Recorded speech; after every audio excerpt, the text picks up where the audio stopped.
Hey, what's up everybody, and welcome back to News Dose. And the Game Awards hype is starting to ramp up. It does take place next week on December 8th, and there's already a few big games that appears to be set for some type of an announcement. This includes a big day one Xbox Game Pass title from an absolutely massive franchise. I mean, right away, Game Pass is making its worth noted to start 2023, according to this new leak. Now, with that said, PlayStation fans definitely need to stay tuned here as well, as not only does this announcement pertain to PlayStation, but also, as more information has come out, one of their big exclusives seems to be set for some type of reveal at the Game Awards. Yeah, like I said, the hype is starting to ramp up. I know I'm personally excited, but first, we do have plenty of other things to go over today, so let's just go and jump right into it, starting off with Marvel's Midnight Suns. This game is set to release this Friday on December 2nd. It's actually the same day as the Callisto Protocol. You know, I really do question some of these publishers. You would think that they'd want to give their big games a little bit more breathing room, but hey, we got two exciting games set to release on the same day. And the good news here is that Midnight Suns seems to be taking critics by surprise. Leading up to its release, I'd say that there was a lot of mixed reactions over its gameplay. It is coming from the same studio that developed XCOM, and those are amazing games. So a lot of people were pretty excited and they thought it would be very similar to those games, but instead, it uses this card-based system, and not everybody really seemed to be sold on that idea. Well, according to critics, it's actually a lot of fun and has a lot of depth to it. It does have an 83 overall score on Metacritic as of this recording, so I mean, that's an absolutely fantastic sign. But based off what I've heard, the combat and customization are quite addictive, and it feels good throughout its lengthy campaign. Now that is something that did surprise me though. It sounds like this is actually quite a long game. It sounds like this game is anywhere between 60 to 90 hours long. Now the XCOM games, those took about 30 hours, so you're talking about a pretty significant increase here. But I mean, if anything, if you want a game to last a while, Midnight Suns might keep you busy throughout the holidays. Next up, let's go and talk about Beyond Good and Evil 2. Okay, so this is one of those mythical we'll get it eventually type of games. Ubisoft originally announced this game way back in 2008, and a lot of people were pretty excited about it at that time. But then as the years kind of rolled by, that there was a lot of speculation that maybe it had been canceled. But Ubisoft, they've remained adamant that it's still coming. They later on gave it some new trailers and let everybody know that, it's coming soon. So then the speculation kind of turned into, well, I guess we'll see it at the next big event. Then nothing happens. And then you kind of think, okay, maybe the next showcase, and then the next showcase, and kind of so on and so forth. But time and time again, nothing happens. So what exactly is the deal with this game? How close to ready is this game actually? Well, according to Tom Henderson over on Insider Gaming, it's not close at all. In fact, according to multiple sources and a video he had seen himself, it appears even after 15 years, it is still in early development. You can actually see here where he posted this. Images and video provided to Insider Gaming under anonymity and under the condition the images don't go public suggest that the game has probably been rebooted since the pre-alpha demo walkthrough shown in 2018, as nothing seen shows the same level of detail. The majority of images and footage provided to Insider Gaming show bare planets with block structures for buildings. Any structures that had some form of detail were very low quality, almost like the game was being played on an ultra-low setting. So, yeah, there it is. It appears that this game is still some ways away, and what's kind of crazy about all that is that it's already apparently the longest in-development title ever, beating out Duke Nukem Forever, and it looks like it's going to hold that crown for more than likely some time going forward. At the end of the day, though, I mean, if you are excited about this game, you can kind of take this news as it still exists. It hasn't been canceled. And really, I just hope that this game turns out to be good when it does eventually release. Now, Sonic has had a pretty interesting month. Sonic Frontiers being the new direction for the franchise, of course, did release earlier this month on November 8th, and fans genuinely do seem to like its new open world approach. In fact, it still has overwhelmingly positive reviews on Steam, with several claiming that it's actually the best 3D Sonic game, just period. So, I mean, at the very least, fans are glowing about this game. And what's so great about all that is that it sounds like it's only going to get better from here on out. Sega did just reveal a 2023 content content roadmap that includes quite a bit of extra content. In the first update, as you can see here, fans will get a jukebox, a new photo mode — I know a lot of fans really like that type of stuff — and also new challenge modes. Update 2 will then include Sonic's birthday, an open zone challenge, and then new Coco. Then for Update 3, and this is the big one, you'll get new playable characters plus a new story. Now, they're not necessarily giving any specifics here, but they do include Knuckles, Tails, and Amy in the picture, which leads me to kind of believe that this all but confirms that they'll likely be playable with this update.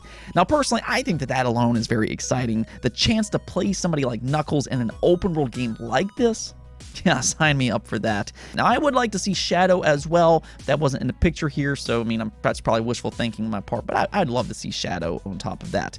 Nonetheless, it does appear that Sega is committing a lot to this game, though, and this kind of fits into what the Sonic Frontiers director previously said about how they're treating its release like a global playtest. It does absolutely seem like they're committing to making this game even better with more improvements going forward, and also with new content. If anything, it seems like it's a fun time to be a Sonic fan.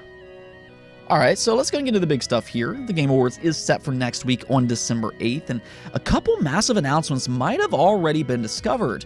And we'll start this one off with the major one here being Monster Hunter Rise. Yeah, according to the snitch on Insider Gaming, he does know his stuff. He has proven to be a legitimate insider that's leaked out several things in the past, and according to him, Monster Hunter Rise is now heading over to PlayStation and Xbox. This does actually include both generation of consoles, though the Xbox Series and the PlayStation 5 reportedly will be 4K 60 frames per second, and also, and here's the thing, it's reportedly coming over to Xbox Game Pass day one. Yeah, that's right, Monster Hunter Rise appears to be coming to Game Pass, and this is actually very soon as well. Reportedly, it will release on January 20th. So according to this here, Xbox Game Pass is getting off to a huge start for 2023 according to this leak. Now, next year, just in general, I think it looks absolutely fantastic for Game Pass, but this is a known high-quality, massively popular game. I mean, Monster Hunter has really exploded in recent years. This franchise was always big in Japan, but Monster Hunter World really just kind of catapulted this franchise into its own category worldwide. So far, it's sold 18.5 million copies. But that was kind of the thing, because the next big entry, Monster Hunter Rise, ended up being a Nintendo console exclusive, which that made sense. Monster Hunter really gained a lot of its popularity on handhelds, and Monster Hunter World just really couldn't run on the Switch. So Capcom, they went out and developed the Switch its own title from the ground up. It does sport a different art style that fits the Switch a little bit better and everything, but I personally think that it looks absolutely fantastic regardless if it's on a big screen or if it's on a handheld. It's just got a good art style to it. But what's clear is that this was the next big entry for the franchise. It has a ton of content with consistent updates, and they've even improved its gameplay by giving you more mobility with both its combat and also with how you explore its world by using your companions. In fact, it's already gone on to sell 11 million units on the Switch and PC alone, and its expansion has sold an additional 4 million units as well. By the way, the Sunbreak expansion is also reportedly coming over to Xbox and PlayStation and will launch in spring of 2023. My point about all of this, though, is that this is a massive game that's been missing on PlayStation and Xbox, especially for those that's enjoyed Monster Hunter World. Well, it now appears that all of that is actually set to change this January, and considering the Game Awards is one of the biggest showcases of the year, yeah, I'd say that there's a pretty good chance that it will be announced there. Going back to Xbox Game Pass for a moment, though, this is a rather interesting day one inclusion, because something that I always like to pay attention to is reoccurring publishers for Game Pass. Now, what I mean by that is that when you see a publisher repeatedly bring their games over to Xbox Game Pass, that's a good sign that they previously had success together. And what's so interesting about this particular case is that Monster Hunter World was previously available in Xbox Game Pass. In fact, there was actually reports going around earlier this year that it was a big success, and so much so that Xbox, they apparently went out to partner up with Certain Affinity, as they're now developing a Monster Hunter-like exclusive title for Xbox and, of course, Xbox Game Pass. But I mean, Capcom must have also enjoyed being in Game Pass as well, because it appears that they're now coming back, and this time with a massive day one release. Nonetheless, though, this really is just fantastic news for all involved. Monster Hunter Rise, which is a great game, by the way. I have this on the Switch myself, and it is heading over to PlayStation and Xbox here shortly on January 20th of 2023. I think the only other part of this story that I'm kind of interested in is now that it is heading over to Xbox and PlayStation, do you think this game will actually end up outselling Monster Hunter World? That could be an interesting little story to follow. Now, as for this other game that might be at the Game Awards, I'm referring to Final Fantasy XVI. There's actually already some evidence out there that this might happen, and we've talked about this a few different times. The producer himself, he alluded to them making some type of release date announcement by the end of 2022. So that already is a good sign that it'll be there. There was also a leak going around that pre-orders will go up right around the same time that the Game Awards is set to have its showcase. That's more than likely not some type of coincidence, and neither is this next piece of the puzzle. It has now been spotted that Final Fantasy XVI has been rated in Brazil. Now, as for the rating itself, it says that it's not recommended for ages below 16 years old, which is what we've kind of expected by this point. This will be the first mainline Final Fantasy game to receive a mature rating, which I think that only kind of adds to its mystique. This, I think, will be an interesting shift for the franchise, and I'd like to see how all this is going to kind of play out. Back to the rating, though. I always kind of say it, but it seems like more often than not, when you see these ratings, a lot of times some type of announcement follows shortly thereafter. So everything is seemingly pointing to some type of announcement at the Game Awards, and considering what the Final Fantasy XVI producer previously said, this will likely include a more concrete release date. Right now, all we know is that they're looking to release it this summer, but I'll say this much. Final Fantasy is looking to have a busy 12-month release period with Crisis Core Reunion. That's coming on December 13th. Then you have Final Fantasy 16 and Final Fantasy 7 Rebirth coming next year. I'm actually super excited about all of this myself. One way or the other, though, go ahead and pencil in Final Fantasy 16 for a Game Awards reveal, and this adds to an already exciting lineup of games, as we just talked about. Monster Hunter Rise, that could be there, and there's also reason to believe that Street Fighter 6 will be there, and maybe even an Elden Ring expansion. Yeah, fun times ahead. Let's go and take a look at the poll of the day, though, and with the Callisto Protocol releasing later this week, and some fans seemingly are a little bit concerned with its review embargo, I wanted to ask you all, kind of gauge how you all feel about this situation. So I asked you all, with the Callisto Protocol out later this week, what do you think its Metacritic score will be? And as you can see here, the majority of you all do believe it's going to be right around the 80 to 89 mark, with 65% of you voting for that. Then second place being 70 to 79 with 16% of the votes. Then third place is 90 to 100 with 14%. Then 2% of you all voted 60 to 69, and 2% of you all voted for 59 and below.